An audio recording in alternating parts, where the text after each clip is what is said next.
we're happy to have a little chance to talk a bit.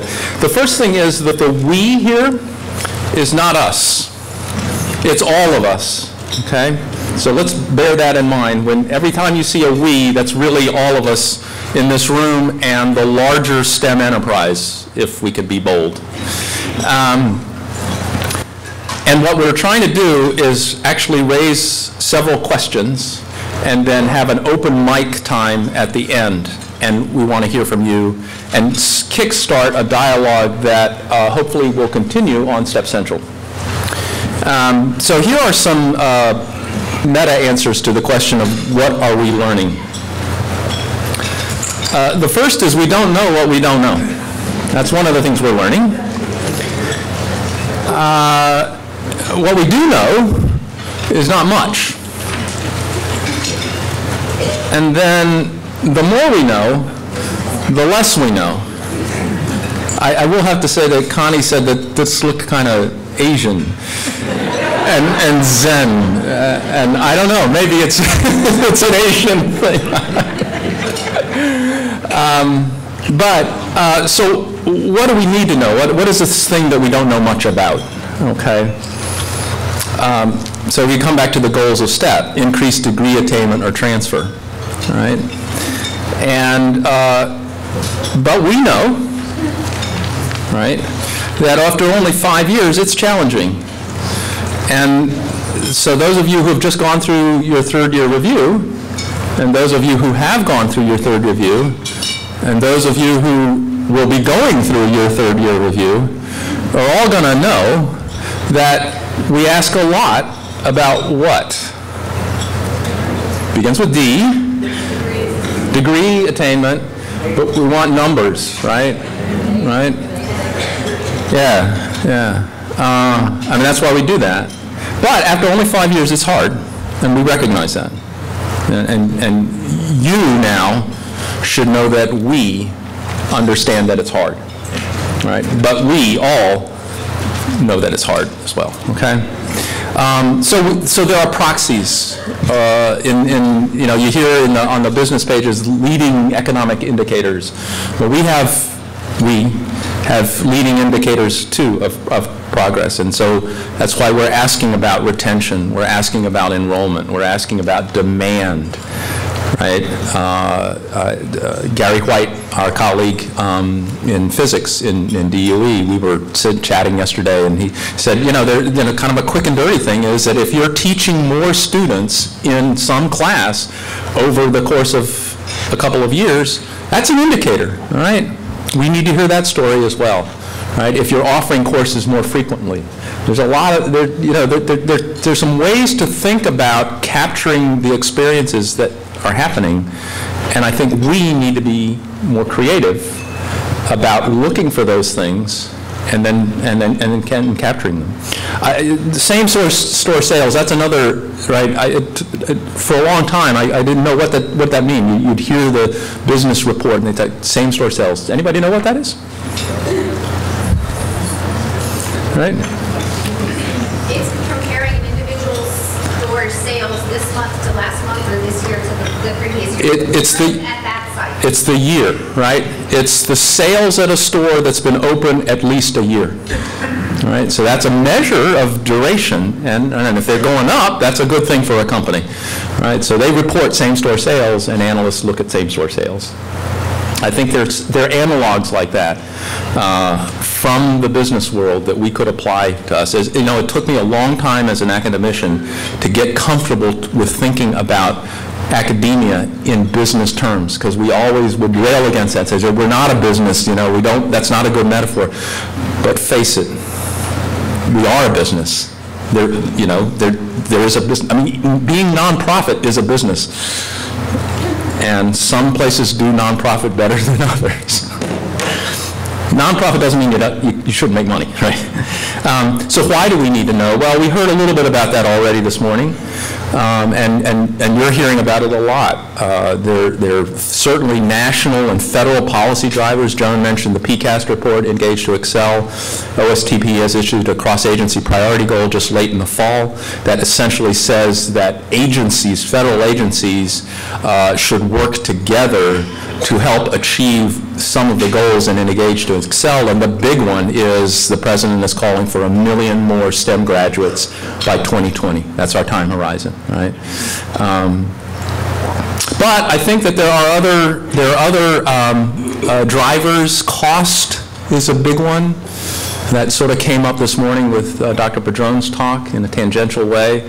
And, you know, the public's attention to higher education and cost and how long it takes, all of those sorts of things are a big part of it. NSF and STEP, as Joan mentioned, is ideally positioned, right? The goal of the program is to achieve the kinds of things that the president is calling for. So, you know, were we ahead of the game? Yes and no, right? It certainly was in the air. But then there's a values-laden reason, too, I think. And, you know, we put these slides together before the talk this morning, but it was so heartening to hear Dr. Padron frame his message in terms of values. It's about choices, right? And I think that we all would subscribe to saying that this is an increasingly complex technical world. It's been that way for decades. And it demands two things: the workforce, the STEM-educated workforce, but also the much larger STEM-aware citizenry. And we're all about trying to do this, to make it down there. On the other hand, right, we can't rest solely on the moral high ground. Right? I don't think the political circumstances, and they've never been that way, but even more so they aren't now, because of all these other drivers, right? We can't just rest on that moral high ground. So what do we need to tell? This is my last slide, and then I'm going to turn it over to Connie. And I want another quiz. So this is a quote, and I'm going to read it. It says, data, what difference does it make? So who out there know who said that? Anybody? I'll give you a hint. A doctor said it. I heard it. Dr. Pulaski said it. Are we getting close? What's that? I'm sorry? Dr. Pulaski speaking in Season 2. Whoa! All right, Trekkies. Right, I gave it away. Season 2 of Star Trek: The Next Generation, STNG. Okay, that's important, right? Data, what difference does it make? And the reply was, data is my name. Spoken by Data. And you may remember, right, so a big theme in Star Trek, both in the early one and in Next Generation, and in everything that, you know, the spin-offs, whatever, I can't remember all of them, Deep Space, 10, 9, 10, 11, whatever. It was all about what does it mean to be human, right? And here you had an android who was incredibly human and wanted to be human. And this, I just remember that particular line. So the important thing is that context matters when you tell the story. And that's what we need to tell. We need to tell the story, right? And so the data matter, but the data do too. And we heard that this morning as well. Dan, I think you had a nice phrase, that every number there's a human behind it. Right? Or maybe an android, I don't know. But the point is that context matters. And so we need to see numbers. That's really, really important, right? But we need to tell a story around the numbers. Okay? So I'm going to turn it over to Connie, and then we're going to go into some sort of Q&A. So there's more. I also am bringing my water up also. So just hit that arrow. Okay. Yeah. We don't want to get our waters confused. So one of the things that I want to stress is that, again, the whole notion that this is we in the room, we outside of the room in the larger STEM community, but also particularly because we're a federal agency, the federal government, and we really are, as a program, as all programs are, really under pressure and demand to really show not only what we would like to learn, but what we are learning.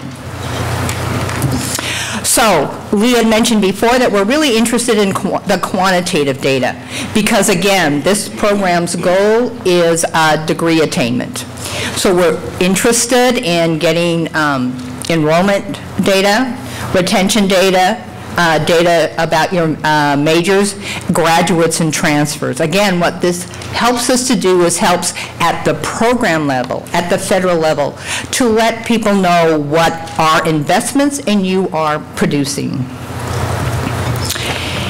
The other thing we want to know is what have the changes been? So many of you in your proposals and in your thinking about what you want to accomplish came up with expectations for your program. And so we want to know, based on either your expectations or your baseline, what's been the change? You know, we really are interested in the delta also.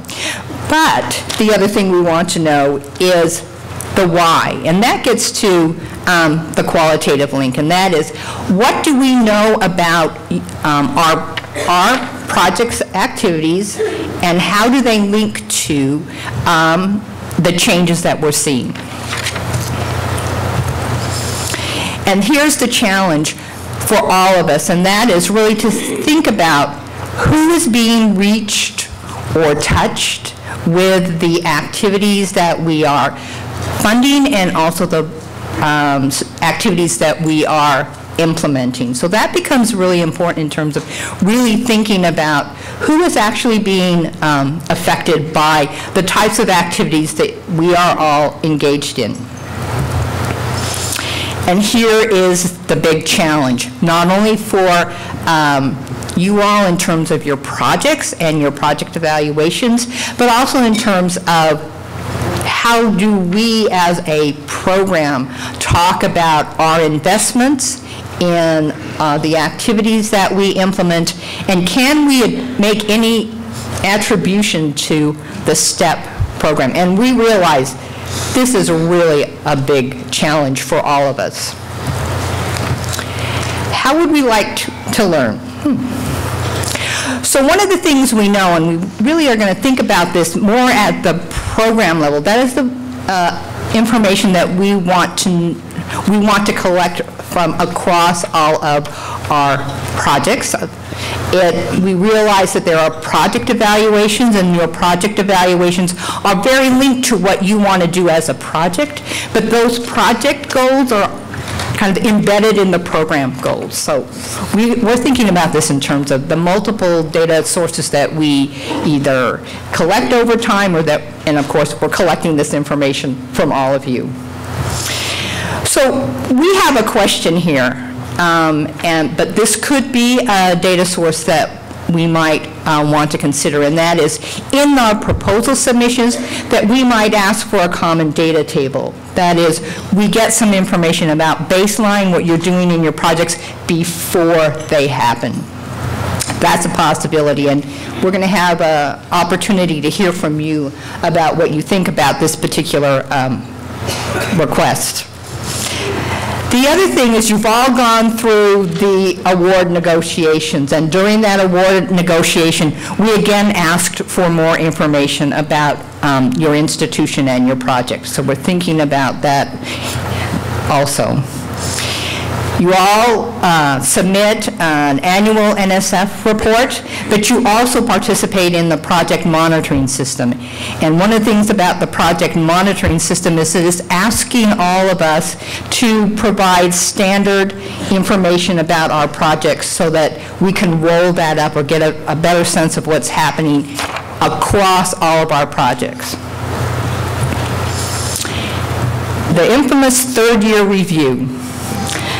So you also, we also request, and probably it's not just a request, it's a requirement, we ask you to provide us with information about your project, what you've accomplished in terms of the questions that we send out for the third-year review. And we appreciate all of you providing us with that information, but also allowing us to discuss with you during the third-year review the kinds of data you've collected, and even and hopefully we get some notion of what the context is of your project. So again, we're collecting information during the third-year review, and it's again standard across the third-year review. This is something new, which is called the NSF Project Outcomes Report. So you all know that there is an NSF final report, but this NSF Project Outcomes Report actually is something that's coming out of research.gov. And what that means is that across the federal agency, all projects are being asked to report out on their outcomes. And this outcomes report, this project outcomes report, is a public report. It's open to the public. It's on research.gov, and it really asks you to describe what the outcomes of your project are. And so for this particular program, because the goal is a degree attainment, it's important to include what your degree attainment actually was. Again, we realize this whole notion of the challenge between the 5-year span of your program, and many of us realize that the average time to graduation is 6 years. So we're struggling with this also. Also, there is a post-financial closeout, but one of the reasons that we say how long is that this awareness that it would be great if we could collect data about the outcomes of our projects past the end date of your project, and we're thinking about how long that would be, but we're also thinking about, do we need to or should we fund that data collection and reporting? Yes, I got it. Lee and I heard you. And we all heard each other, so we got this. So one of the reasons that we've presented this, and that we would like to get some feedback from you in the open discussion session, is that our goal to do this is really to get some alignment so that you also, as your project proceeds, you're collecting this data, standard data, whatever we want to call it, so that you can use it in your reporting. You can use it in terms of prior results if you see yourself applying for another grant. But again, we want to reduce the burden to all of us in terms of collecting information, because we want to use this information. So we're not looking to just collect a bunch of information that we never use. We're really looking to collect information that's very useful that we will use. Challenges and opportunities. So what I want to talk a little bit about is the challenges that we know are there. So one of the challenges is working with this is IR. We're in Washington, so we use a lot of acronyms. IR stands for Institutional Research Offices. And so the question is when you look at your project and you look at your institution, are these offices, can we consider them friends or foes? And during lunch I had a nice conversation with my colleagues in terms of, well, what does this actually mean? Because we're finding out that actually we do know that IR offices have their own responsibilities for reporting data. We're not sure at institutions what their responsibilities are to assist our projects in collecting information so that we can report it. What is the capacity or capability of institutions? Because we really know that there's an equity issue, that there are some institutions that have great IR offices because that's what they do and that's what's established. But we also realize that there are several types of institutions, and particularly we've been in contact with two-year institutions, that this is really a difficult thing to do, and they might not even, well, they might have a very small capacity or capability of doing that. So that is another thing that we know is a challenge for all of us. Homogenization of projects, and I think that one of the challenges that we see here is that if we ask for common data elements, that's all that our projects will focus on. And that we know that your projects are very unique in the sense that you are responding to your own institutional issues that you see. And that's one of the strengths, I think, of the STEP program, is that you are able to implement activities that really address the problems that you see at your institution. So we're concerned, we have challenges around if we ask for particular information, are we going to narrow the focus of what STEP is all about? And the other issue that we know is really difficult is tracking students. And we struggle with this. When I was on a project, I know that tracking students it's very expensive, because if you want to look at students who have actually participated in your projects, how do you go about doing that without, I mean, we know that that's a challenge in terms of either using or requesting the use of student records at the institution, or are you collecting information from students via survey? So we know that that's also a challenge. So we think we have some opportunities here. Should we be bringing our institutional research officer or director to the grantees meeting? Would that help us in terms of collecting the information and reporting the information that we need to justify the existence of this particular program and its investments? Should we convene a special workshop for these folks that we can learn in terms of the kinds of challenges that they face and the kinds of resources they might need? And here's the other one, provide, in quotes, institutional research services via some consultancy. So again, these are questions that we are here to talk about, and we are interested in getting your feedback on that. So, thank you very much. We're going to have an open mic time where we can get your thoughts on data collection, the challenges and opportunities, and to really think about anything is open. We can talk about annual reports, we can talk about the annual survey, we can talk about, or you can ask us or give us feedback in terms of the relationship between project reporting, I mean the reports that you get from your evaluators versus what we need at the program level. So thank you very much.